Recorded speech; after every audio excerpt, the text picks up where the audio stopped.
میرے یہاں رہ رہے ہو اور تم نے وہ تاج نہیں دیکھا؟ تو کیا فرماتے ہیں حضور؟ میں نے کبھی آپ کے چہرے کی طرف نہیں دیکھا، اپنی نگاہیں اٹھا کے، میں نے کبھی اپنی نگاہیں اٹھا کے آپ کے چہرے کی طرف بھی نہیں دیکھا۔ تو حضرت امام جعفر صادق فرماتے ہیں کہ بھائی جی اب تم بوستان چلے جاؤ۔ اتنے سال تک رکھا ساتھ میں، درس دیا، تعلیم دی، اپنی شاگردی میں رکھا، لیکن جب آپ نے کہا کہ میں نے نگاہ اٹھا کے آج تک آپ کو نہیں دیکھا، تو کیا فرماتے ہیں کہ اب تم بوستان چلے جاؤ، اپنے گھر چلے جاؤ۔ تو حضور کیا غلطی ہوگی مجھ سے، کیا خطا ہوگی مجھ سے کہ مجھ کو آپ اپنے سے دور کر رہے ہیں، بھیج رہے ہیں؟ امام جعفر صادق فرماتے ہیں کہ اب تم مکمل ہو گئے، اب تم مکمل ہو گئے ہو۔ کتابیں پڑھ کے مکمل نہیں ہوئے، ذکر اذکار کر کے مکمل نہیں ہوئے، ذکر اذکار کر کے مکمل نہیں ہوئے، عبادت کر کے مکمل نہیں ہوئے، عرصہ دراز تک عبادت کرتے رہے ساتھ میں، لیکن جیسے ہی آپ نے کہا کہ میں نے اپنی نگاہیں بھی آپ کے سامنے نہیں اٹھائی، میں نے آپ کے چہرے پر کبھی نگاہ بھی اٹھا کے نہیں دیکھا ہے، میں نے کبھی اپنے سر کا اوپر بھی نہیں کیا ہے، تو آپ نے کہا کہ آپ مکمل ہو گئے، آپ مکمل ہو گئے۔ کیسے مکمل ہوئے؟ ارے سید کا ادب کر کے مکمل ہوئے، سبحان اللہ، ارے سید کا ادب کر کے مکمل ہوئے، کیونکہ اللہ نے اس تبلیغ رسالت کا کچھ اجر مانگا ہے، تو کیا مانگا ہے؟ اپنی اہل بیت سے محبت، ان کی تعظیم، ان کی عظمت ہمارے دلوں میں رہنی چاہیے، اور ہمارے سب کے آقا مولانا افتخار الحق انہوں نے کر کے دکھایا، انہوں نے کر کے دکھایا، ہم کو سکھایا۔ تم کو مکمل ہونا ہے نا تو سیدوں کا ادب کرو، اگر تم کو مکمل ہونا ہے تو سیدوں کا ادب کرو۔ مشہور معروف بات کیا ہے آپ کا کہ آپ کہیں جا رہے تھے، ایک رکشہ میں سوار ہوئے، کون سا رکشہ؟ جس کو آدمی کھینچتے تھے پہلے، آج کل وہ رکشے نہیں ملتے ہیں، اس دور میں ویسے رکشے تھے، تو جس کو آدمی کھینچتے تھے، آپ بیٹھے اس میں سوار ہوا، آپ کے دل میں کچھ کھٹکا ہوا، آپ نے رکشہ والے سے نام پوچھا، کہہ رہے بھائی آپ کا نام کیا ہے؟ جب اس رکشہ والے نے اپنا نام بتایا تو اس نام میں سید موجود تھا، آپ ترنت اتر گئے، آپ ترنت اتر گئے، آپ نے عرض کیا کہ آپ سید ہیں، میں نے آپ سے اپنی خدمت لے لی، میں گنہگار ہو گیا، اب آپ رکشے پہ سوار ہو جائیں، اب یہ آپ کا غلام۔ ایک عام رکشہ والے سے کہہ رہے لیکن وہ سید اس کا بدلہ بتا رہے ہیں، ایک عام رکشہ والے ہیں لوگوں کے لیے، لیکن آپ کے لیے کیا ہے؟ سید کا مرتبہ کیا ہے آپ کے لیے؟ کیا فرما رہے ہیں؟ ہم سب کیا فرما رہے ہیں؟ ہم سب افتخاری ہے نا، بسم اللہ غلام ہے یا نہیں؟ ہم لوگ ہم غلام ہیں کہ نہیں ان کے؟ وہ کیا فرما رہے ہیں ایک سید سے کہ یہ آپ کا غلام اب جہاں تک ہو سکے گا یہ آپ کو کھینچے گا، اس رکشے کو یہ کھینچے گا۔ یہ درس کس کو دیا انہوں نے؟ یہ درس کس کو دیا؟ ہم افتخاریوں کو۔ یہ درس کس کو دیا؟ ہم افتخاریوں کو۔ بولو بھائی کس کو دیا؟ افتخاریوں کو، افتخاریوں کو درس دیا۔ اگر تم کو مکمل ہونا ہے نا تو سیدوں کا ادب کرو، پہلے دل میں سیدوں کا ادب رکھو۔ جب تم سیدوں کا ادب کرنے لائق بن جاؤ گے تب تم بھی مکمل ہو جاؤ گے، سبحان اللہ، تم بھی مکمل ہو جاؤ گے، کیونکہ ہمارے آقا و مولا مولانا افتخار الحق، میرے کو وقت بہت کم ہے ہمارے پاس، وقت جلدی بھی ختم کرنا ہے، تو میں صرف اور صرف آپ کی کچھ صفتیں بیان کروں گا۔ یہ تو آپ لوگوں نے سنا ہے جو قصہ میں نے بیان کیا۔ ہر ولی جو ہے کسی نہ کسی نبی سے نسبت رکھتا ہے، اس کی صفتیں تو موجود ہوتی ہے، جیسے آپ نے فرمایا بھی تھا، ہر ولی میں کسی نہ کسی نبی کی صفتیں موجود ہوتی ہیں۔ ہمارے بسم اللہ میں کس نبی کی صفت نظر آئی پہلے؟ بچپن کی عالم میں، جوانی میں نہیں، ابھی بچپن کی بات ہو رہی ہے۔ ابھی آپ قصہ سننا، اس کے بعد کہنا کہ ہمارے بسم اللہ میں بچپن کے عالم میں کس نبی کی صفت پہلے ظہور میں آئی، بسمی سرکار کے والد گرامی وہ چاہتے تھے کہ بسمی سرکار پڑھ لکھ کر کوئی وکیل بن جائے،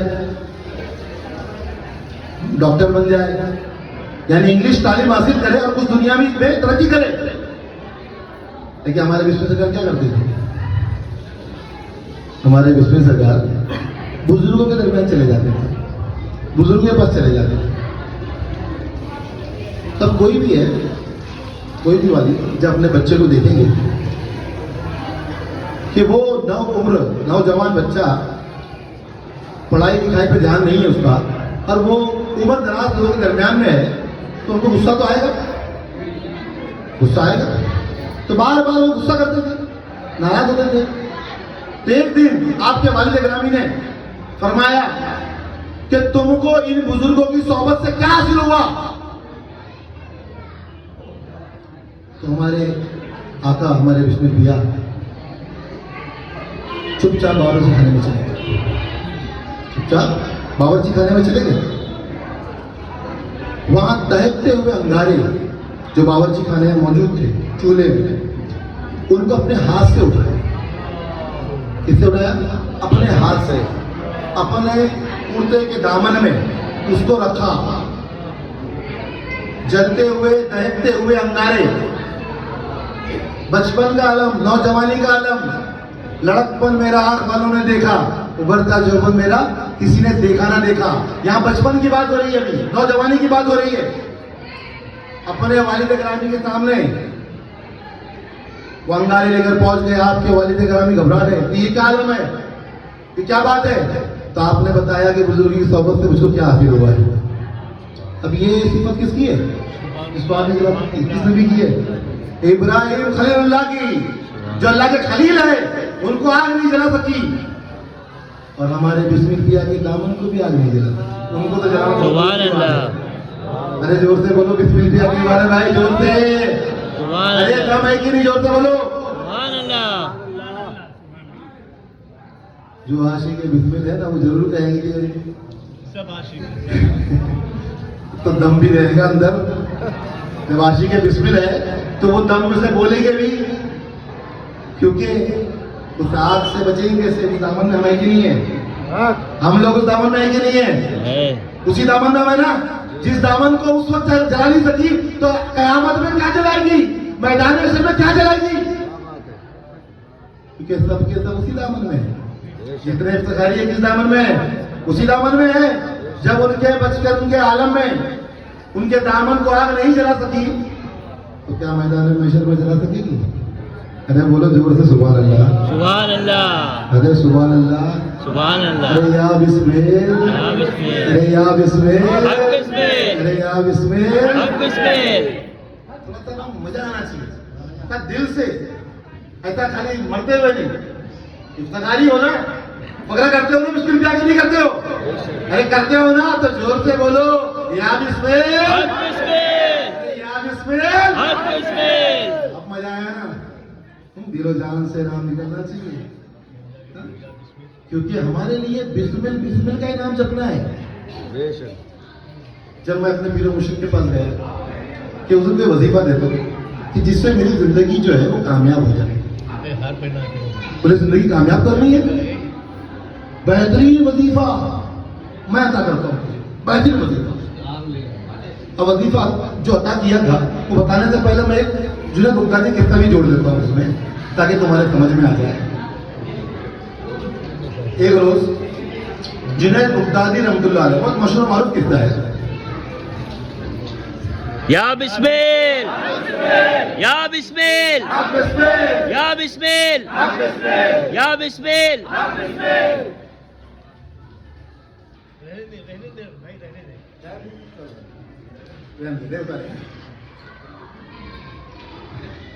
تو پھر مشہور معروف قصہ جوڑ رہا ہوں میں، صرف نسبت سمجھانے کے لیے. سبھی نے سنا ہوگا، صاحب عاشق اولیاء ہیں، سب نے قصہ سنائی ہوگا کہ ایک مرتبہ جنید بغدادی رحمۃ اللہ علیہ اپنے مرید کے ساتھ ندی کنارے پہ کھڑے ہیں اور ان کو اس ندی کو پار کرنا ہے.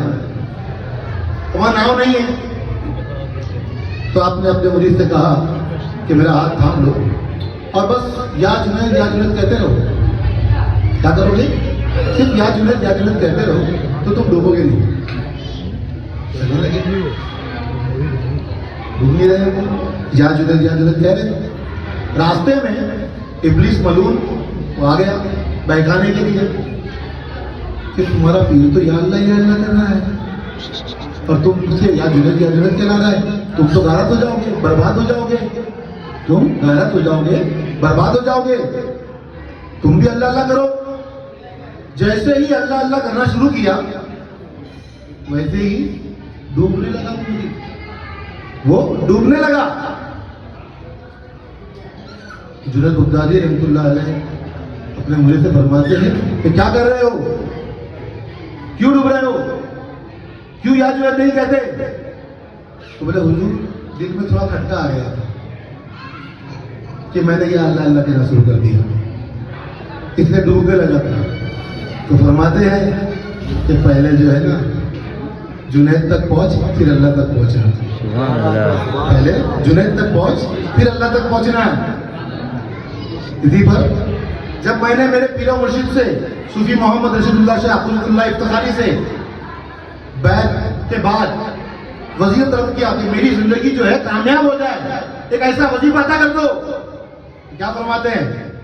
کچھ مت کر, صرف ایک کام کر, ہمیشہ ایک ہی وظیفہ پڑھ, یا بسم اللہ پیا کرم کر دو, یا بسم اللہ پیا کرم کر دو, یا بسم اللہ پیا کرم کر دو. وہ اتنا کرم ہو جائے گا کہ دوسرے کسی وظیفے کی ضرورت نہیں پڑے گی. سبحان اللہ. دوسرے کسی وظیفے کی ضرورت نہیں پڑے گی. یہی وظیفہ تم کو ولایت کے در تک پہنچا دے گا. یہی ایک وظیفہ. تو ہمارا وقت یا بسم اللہ کہتے جاؤ اور کچھ کہنے کی ضرورت نہیں پڑے گی. تو کہ بسم اللہ کہا تو پھر تمہاری نیا پار ہو جائے گی.